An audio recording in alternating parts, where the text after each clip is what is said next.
तो आज हम बात करेंगे एक छोटी सी लेकिन बहुत ही रहस्यमयी कहानी की जो इंटरनेट पर काफी वायरल हुई है।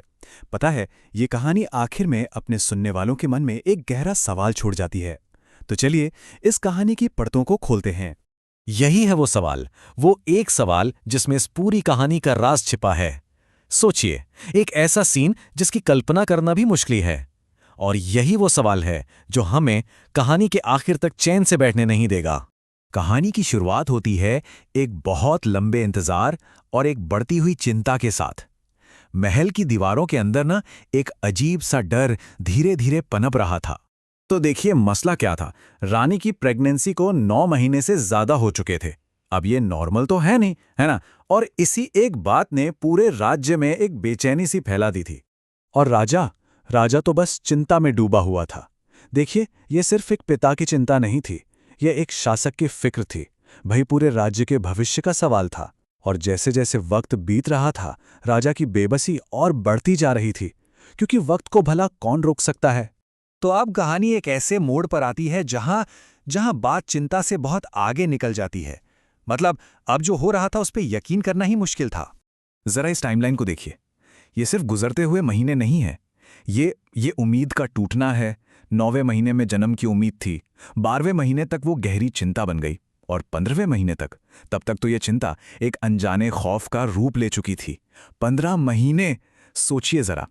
और फिर इतने लंबे खामोश इंतजार के बाद अचानक कुछ ऐसा होता है जिससे पूरा महल हिल जाता है। जी हां, पूरे 15 महीनों के बाद वो खामोशी टूटने वाली थी। कल्पना कीजिए उस महल में माहौल कैसा होगा। हवा में एक अजीब सा भारीपन, उम्मीद भी है और डर भी। सबने अपनी सांसें रोक रखी थी कि आखिर इस लंबे इंतजार का अंत कैसा होगा। ये सिर्फ नॉर्मल लेबर पेन नहीं था। ये तो जैसे 15 महीनों से रुकी हुई कुदरत का एक धमाका था।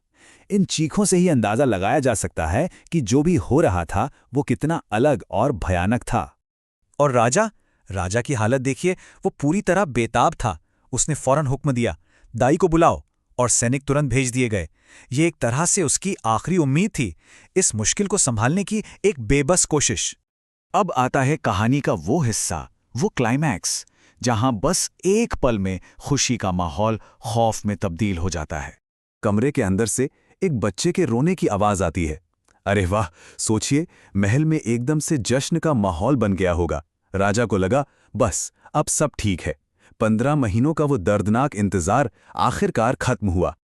लेकिन ये खुशी बस कुछ ही पलों की थी। जैसे ही दरवाजा खुला, बाहर जश्न मनाते हुई दाई नहीं आई। बाहर आई एक औरत जो डर से बुरी तरह कांप रही थी। उसका चेहरा एकदम सफेद पड़ चुका था, जैसे उसने कोई भूत देख लिया हो। राजा ने पूछा, ताई तुम इतनी डरी हुई क्यों हो?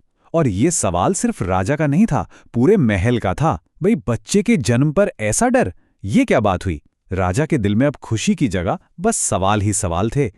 राजा ने वो पूछा जो सबसे जरूरी था, रानी कैसी है, बेटा है या बेटी? लेकिन जवाब में जो मिला वो किसी बुरे सपने से भी ज्यादा खौफनाक था। कुछ नहीं, बस एक खामोशी, एक ऐसी खामोशी जो सब कुछ जमा दे। उसका चेहरा एकदम पत्थर जैसा हो गया था, जैसे उसकी जुबान ही चली गई हो। यह सिर्फ डर नहीं था, यह शौक था, एक गहरा सदमा। ऐसा सदमा कि उसकी आवाज ही गुम हो गई। वो कुछ नहीं बोल पा रही थी, बस कांपे जा रही थी। और बस यहीं पर यह कहानी हमें उस एक सवाल के साथ अकेला छोड़ देती है। उसने क्या देखा? आखिर उस कमरे के अंदर ऐसा क्या था जो किसी भी आवाज, किसी भी शब्द से ज्यादा भयानक था? दाई ने ऐसा क्या देख लिया? शायद इस सवाल का जवाब कभी नहीं मिलेगा। और शायद इसीलिए ये कहानी इतनी खौफनाक और यादगार है।